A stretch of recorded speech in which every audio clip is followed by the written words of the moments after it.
Right, so today we'll be doing an oil change on a 2016 Mustang GT. 5.0, of course, GT Premium. I'll show you everything that you're gonna need, and I'm pretty sure this will be the quickest video on YouTube. So you're gonna need an oil filter. Motorcraft is recommended from every forum that I've read.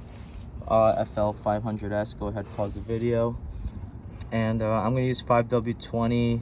Some people say 5W30, but I'm gonna go with what the factory manual says, and it's 8 quarts if you have a 2015 to 2017 GT. I believe 2018 and up is 9 quarts.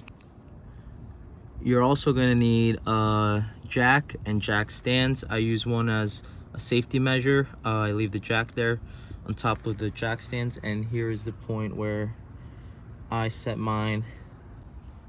So your oil cap should be right here, and your dipstick is on the other side, somewhere in that corner. So go ahead and take this off. Once you're under your car, this is the main compartment, your oil tank, where you're gonna drain the oil. It's a 14 millimeter, and this is a 7 millimeter.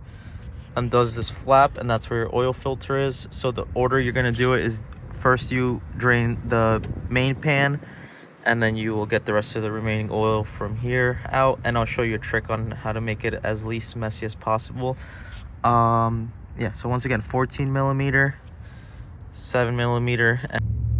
So I went ahead, you grip it from here, loosen it, and this half comes off, you dump it out, you put it back together, pretty straightforward. So I learned this trick. You put a plastic bag over your hand. This one's from a grocery store near me. And you grab the filter and you kind of wrap it around it. So once you have the bag wrapped around it and you kind of tuck the sides in a little bit, it's gonna kind of pop out and form like a water balloon.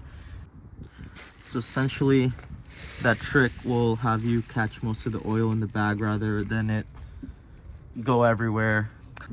So the trick I learned also is dap up your finger a little bit with some old oil, and you just put it along the gasket, the little seal.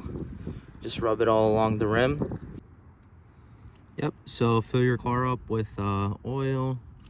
This is the last quart, the 8th quart, and so with that being said, I checked for, any leaks down under. It's a process, but you're gonna have to get under there and make sure that you don't have any leaks. And take it from there, start the car up 15 minutes, let it idle for a bit, and, fill it up from there if you're a little low, but 8 is the starting point. Okay, so you remove the dipstick. You want it somewhere at most at the outer right hole. If it's at the left hole, it's too low. So right now, it's very hard to see. It's right in the middle, so works with me.